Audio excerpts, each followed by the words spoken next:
नमस्कार, लाख टके की बात में आप सभी का बहुत स्वागत है। आपके साथ मैं हूं नलिनी पांडे।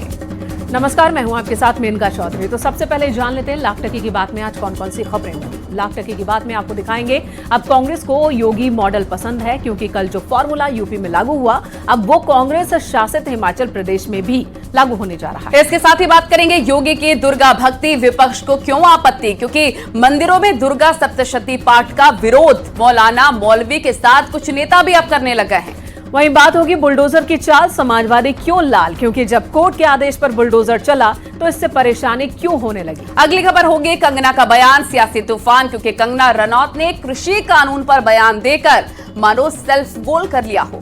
और आखिर में दिखाएंगे यूपी में व्यापार का महाकुंभ।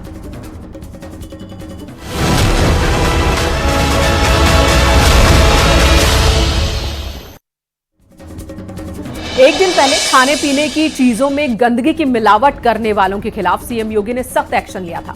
योगी ने पूरे यूपी में खाने पीने की दुकानों पर नेम प्लेट लगाने का आदेश जारी किया। लेकिन तब कांग्रेस ने इस फैसले का कड़ा विरोध करते हुए कहा था कि ये मुसलमानों को टारगेट करने की नई कोशिश है। इंडिया गठबंधन ने कहा था कि ये एक विशेष समुदाय को अलग करने की साजिश है। लेकिन हैरानी की बात यह है कि आज कांग्रेस ने भी योगी के नेम प्लेट मॉडल की तारीफ करते हुए उसे अपना लिया है। कांग्रेस नेता और मंत्री विक्रमादित्य ने कहा कि हिमाचल में दुकानों पर नेम प्लेट लगेगा, रेस्टोरेंट ढाबों के मालिक दुकान पर नाम लिखेंगे, फास्ट फूड रेडी ओनर को पहचान बतानी होगी। साथ ही विक्रमादित्य ने कहा कि यूपी में कल ही फैसला लिया गया है, अब हिमाचल में भी इसे लागू किया जाएगा। तो क्या कांग्रेस सरकार भी अब योगी को अपना रोल मॉडल बना रही है? आपको इसी पर दिखाते हैं रिपोर्ट। जो मिलेगा कम से कम वो हापुड़ वाला जूस तो नहीं मिलेगा ना, या थोक लगा करके वे रोटियां तो नहीं मिलेंगी, या तो शुद्ध मिलेगा जो भी मिलेगा। आपको अपना उसमें नाम और आईडी लगाना होगा। तो हमने भी इसको यहाँ पर पूरी मजबूती से लागू करने का निर्णय किया है। योगी के जिस फैसले से उत्तर प्रदेश में जगह जगह दुकानों पर नेम प्लेट लगने लगे, नाम छिपाकर ढाबा चलाने वाले शटर गिराने लगे, उसी मिलावट के खिलाफ योगी का फॉर्मूला अब कांग्रेस भी अपना रही है। कांग्रेस शासित हिमाचल प्रदेश में योगी मॉडल लागू होने जा रहा है। हिमाचल प्रदेश में अब दुकानों पर नेम प्लेट लगेगी, रेस्टोरेंट ढाबों पर मालिक की आईडी लगेगी, फास्ट फूड की दुकानों पर मालिक का नाम होगा और हिमाचल में बिना नाम लगाए दुकानें बंद होंगी। कल तक कांग्रेस उत्तर प्रदेश में योगी के फैसले का विरोध कर रही थी, लेकिन जहां कांग्रेस की सरकार है वहां योगी के नेम प्लेट मॉडल को अपनाया जा रहा है। और अच्छा है, यहाँ पे जो मिलेगा कम से कम वो हापुड़ वाला जूस तो नहीं मिलेगा ना, या थोक लगा करके वे रोटियां तो नहीं मिलेंगी, या तो शुद्ध मिलेगा जो भी मिलेगा। इसमें बहुत सी चिंताएं लोगों ने व्यक्त करी थी और इसमें कुछ आशंकाएं भी व्यक्त करी गई थी। तो इसको हमने समझते हुए और जिस तरीके से उत्तर प्रदेश में भी वहाँ पर भी जो रेडी फड़ी वाले हैं खास करके उनके लिए ये मैंडेटरी किया गया है कि वहाँ पर जो है आपको अपना उसमें नाम और आईडी लगाना होगा। तो हमने भी इसको यहाँ पर पूरी मजबूती से लागू करने का निर्णय किया है कि जो भी अपना दुकान चला रहा है, रेडी फड़ी चला रहा है, उसको अपना आईडी, अपना क्लियर आइडेंटिफिकेशन उसमें करना होगा। यानी हिमाचल प्रदेश में कांग्रेस सरकार के मंत्री विक्रमादित्य सिंह ने खुद थूक वाली रोटी और यूरिन वाले जूस का जिक्र नहीं किया, लेकिन इशारों में कहा कि यह फैसला इसलिए लिया गया है ताकि हिमाचल प्रदेश को भी खाने पीने में गंदगी मिलाने वालों से बचाया जा सके। मतलब ये कि अब हिमाचल प्रदेश सरकार भी चाहती है कि लोगों को पता रहे कि वो कौन सा सामान किससे खरीद रहे हैं। इनका उद्देश्य एकमात्र ये है, योगी आदित्यनाथ साहब का या यूपी का जो भी एडमिनिस्ट्रेशन उनका है, हिंदू मुसलमान करके लोगों में नफरत फैलाना, लोगों को बांटना, ये इनका काम है। अब लेकिन और ज्यादा दुर्भाग्य की बात है, बीजेपी के इस काम को देख के हिमाचल प्रदेश में कांग्रेस की सरकार है, वहां भी अगर वो भी यही बात कह रहे हैं तो बीजेपी और कांग्रेस में कहाँ फर्क रह गया? तो फिर बीजेपी और कांग्रेस जो है इन चीजों में एक ही है, सिर्फ इनका मकसद यह है कि मुसलमान को सताओ। नेम प्लेट का मामला अब से पहले भी चर्चाओं के अंदर रहा है और बड़ा ही गर्म मुद्दा रहा है। सुप्रीम कोर्ट का इसके बारे में फैसला आ चुका है। तो जब सुप्रीम कोर्ट का फैसला नेम प्लेट को लेकर आ गया है तो मैं समझता हूं कि इस पर कोई बात करना वो गैर मुनासिब है। वो मेरे नज़दीक मुनासिब नहीं है कि उस पर कोई टिप्पणी की जाए या कोई बात की जाए। अब कांग्रेस के लिए मुश्किल ये है कि कल कांग्रेस के जो नेता योगी के फैसले को कम्युनल विभाजनकारी नफरती बताकर विरोध कर रहे थे, वो अब हिमाचल प्रदेश सरकार के फैसले पर क्या कहेंगे, क्योंकि अब तो हिमाचल प्रदेश में भी सभी दुकानदारों को अपना नाम बताना पड़ेगा, भले वो अब्दुल हो या अमित हो, अरबाज हो या अभिषेक, शहनवाज हो या सुमित। Bureau report, news 18।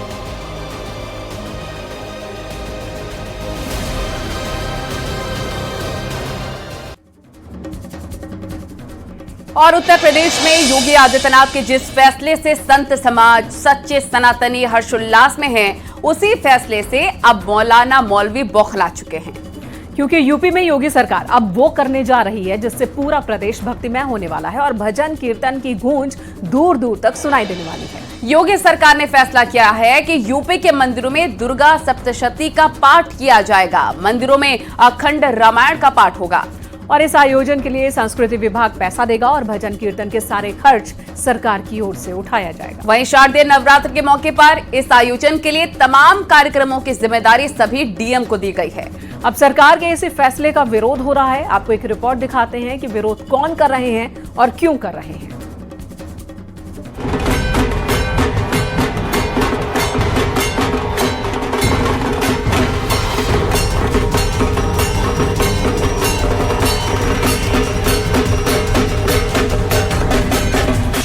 योगी के उत्तर प्रदेश में शारदीय नवरात्र पर भव्य आयोजन होने वाला है। सभी शक्तिपीठों और देवी मंदिरों में दुर्गा चालीसा, दुर्गा सप्तशती और अखंड रामायण का पाठ सुनाई देगा और भजन कीर्तन से पूरा प्रदेश भक्तिमय हो जाएगा।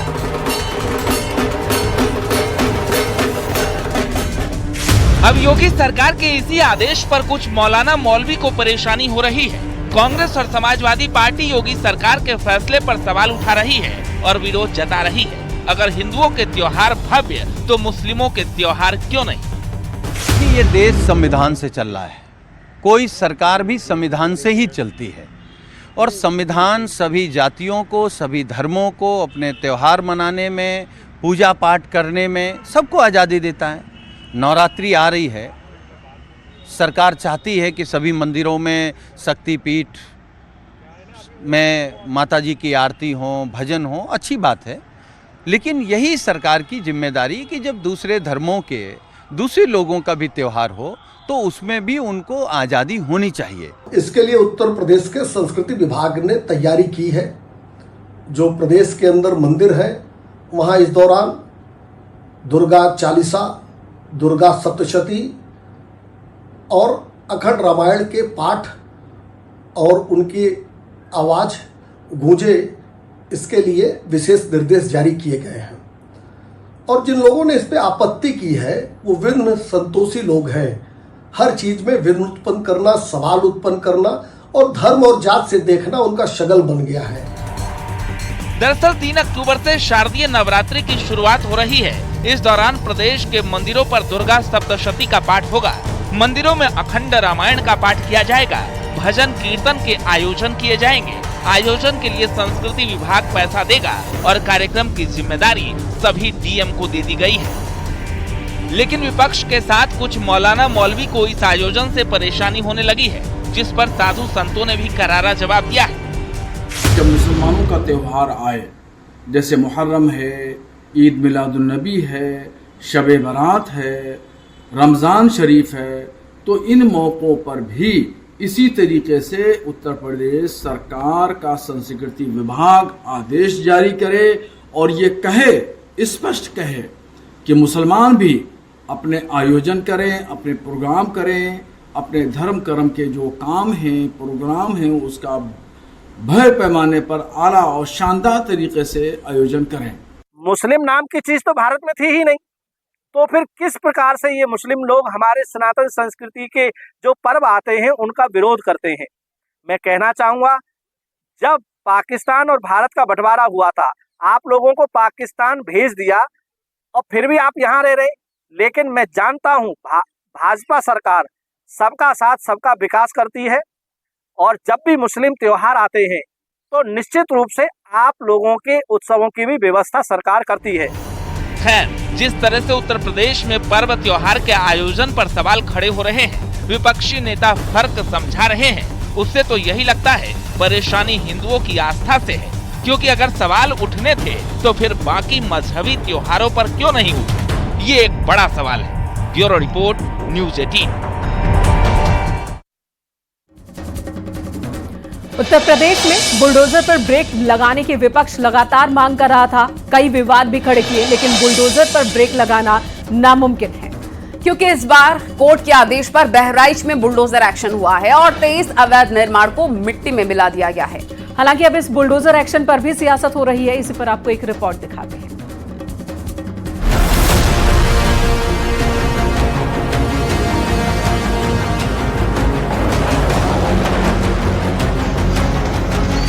आज आप देख रहे होंगे ये माफिया गिड़गड़ा रहे हैं, कह रहे हुजूर एक बार जान बख्श दो बस।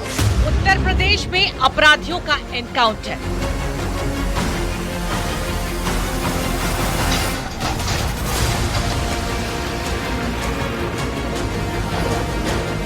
और अवैध निर्माण पर बुलडोजर। योगी सरकार में ये वो एक्शन है जो 2017 के बाद से विवादों में रहा, जिसके खिलाफ विपक्ष बार बार सवाल खड़े करता रहा, लेकिन योगी के आदेश पर ब्रेक नहीं लग सका। बुलडोजर पे हर एक व्यक्ति के हाथ नहीं फिट हो सकते, इसके लिए दिल और दिमाग दोनों चाहिए। दिल और दिमाग दोनों चाहिए। बुलडोजर जैसी क्षमता और दृढ़ प्रतिज्ञा जिसमें हो वही बुलडोजर चला सकता है। दंगाइयों के सामने नाक रगड़ने वाले लोग बुलडोजर के सामने वैसे पस्त हो जाएंगे। चाहे अपराधियों का अवैध निर्माण हो या फिर नेताओं का अवैध साम्राज्य, बुलडोजर की चपेट में आता है और जमींदोज हो जाता है।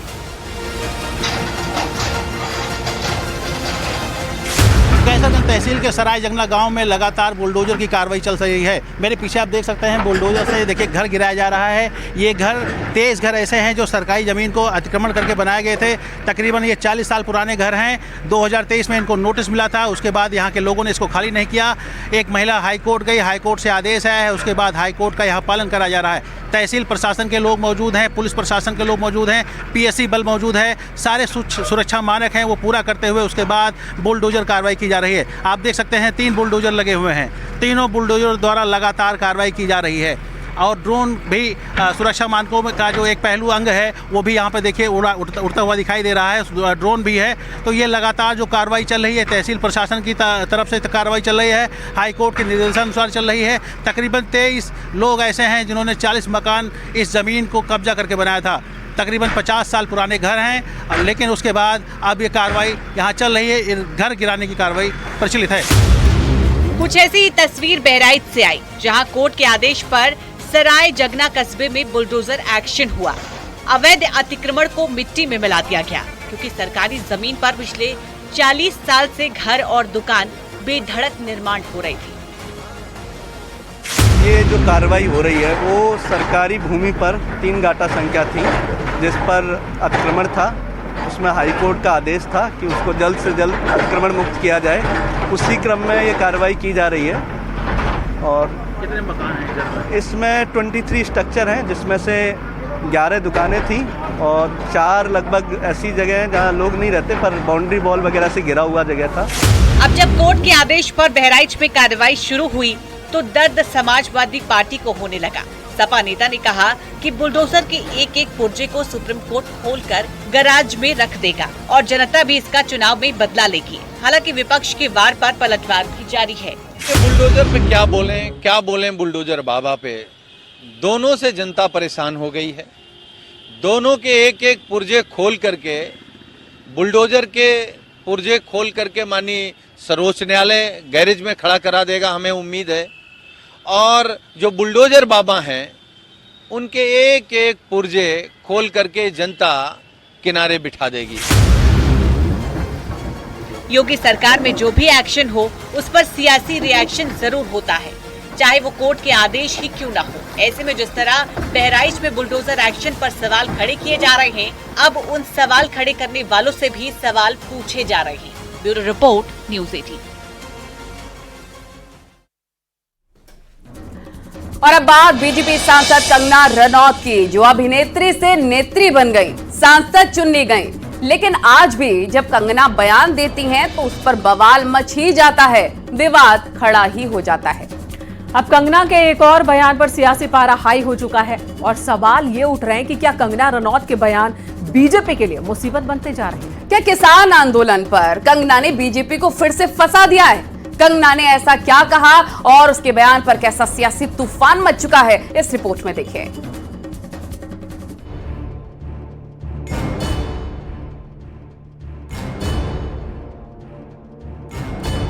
कंगना रनौत हैं कि मानती नहीं। बेबाक, बिंदास, बेखौफ कंगना रनौत के एक बयान पर विवाद थमता भी नहीं कि उनका दूसरा विवादित बयान सामने आ जाता है। बीजेपी को उनके बयानों से किनारा करना पड़ता है और कांग्रेस को बीजेपी को घेरने का सुनहरा मौका मिल जाता है। विवादित बयानों की लंबी फहरिस्त में कंगना रनौत ने एक बार फिर ऐसा बयान दिया जिस पर विवाद खड़ा हो चुका है। विवाद कंगना के उस बयान को लेकर खड़ा हुआ है जिसमें उन्होंने निरस्त हो चुके तीनों कृषि कानूनों को वापस लाने की वकालत कर डाली। हालांकि ये बयान देते वक्त ही कंगना को आभास हो गया था कि उनके इस बयान पर विवाद खड़ा हो सकता है, और हुआ भी वही। कंगना के इस बयान पर सियासी तूफान खड़ा हुआ तो उन्होंने फौरन यू टर्न ले लिया। मुझे लगता है किसानों के हितकारी लॉज वापस आने चाहिए और किसानों को खुद इसकी डिमांड करनी चाहिए, और ताकि हमारे किसान भी जैसे बाकी जगहों पे समृद्धि हो रही है, हमारे किसान की समृद्धि में कोई ब्रेक ना लगे। अब जैसे 1 नेशन 1 इलेक्शन, सारे ब्यूरोक्रेसी हो गए, सारे जो हमारे लीडर हो गए, हर 2-2, 3-3 महीने में इलेक्शन करते रहते हैं। तो देश के विकास में किसान जो है वो मेन हमारा एक पिलर ऑफ स्ट्रेंथ है। तो मैं चाहती हूँ कि वो खुद ऐसी अपील करे कि भाई हमारे जो 3 लॉज जो हमसे जो सिर्फ और सिर्फ कुछ एक राज्यों में जो है उन्होंने उसको लेकर जो है आपत्ति जताई थी, मुझे लगता है कि उनको मैं हाथ जोड़ के उनको विनती करती हूँ कि सब किसानों के हित को ध्यान में रखकर जो है वो लॉज जो है वापस मांगे। मुझे ये बात भी ध्यान रखनी होगी कि मैं अब एक कलाकार नहीं, भारतीय जनता पार्टी की कार्यकर्ता हूँ, और मेरे ओपिनियंस अपने नहीं होने चाहिए, वो पार्टी का स्टैंड होना चाहिए। तो अगर मैंने अपने शब्दों से और अपनी सोच से किसी को डिसअपॉइंट किया है, मुझे खेद रहेगा। I take my words back. Thank you. Kangana Ranaut का ये बयान वायरल होते ही बीजेपी ने उनके बयान से किनारा कर लिया। पार्टी ने भले ही कंगना के बयान से पल्ला झाड़ लिया, लेकिन बीजेपी के ही एक नेता उनके समर्थन में खड़े हो गए। गाजियाबाद के लोनी से बीजेपी विधायक नंदकिशोर गुर्जर ने कंगना के दोनों बयानों का समर्थन किया, किसान आंदोलन वाले बयान का भी और कृषि कानून वाले बयान का भी।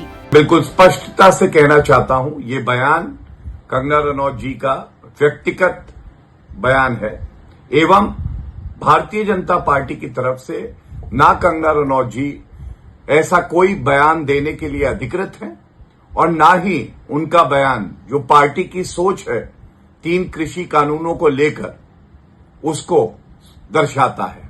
इसलिए उस बयान का हम खंडन करते हैं। इस देश का किसान पूरी तरह से आज इस बात की मांग कर रहा है, जगह जगह मांग उठ रही है कि माननीय प्रधानमंत्री जी जिन्होंने किसान और गरीब की जिंदगी बदलने का काम किया है, उन बिलों को लागू करें।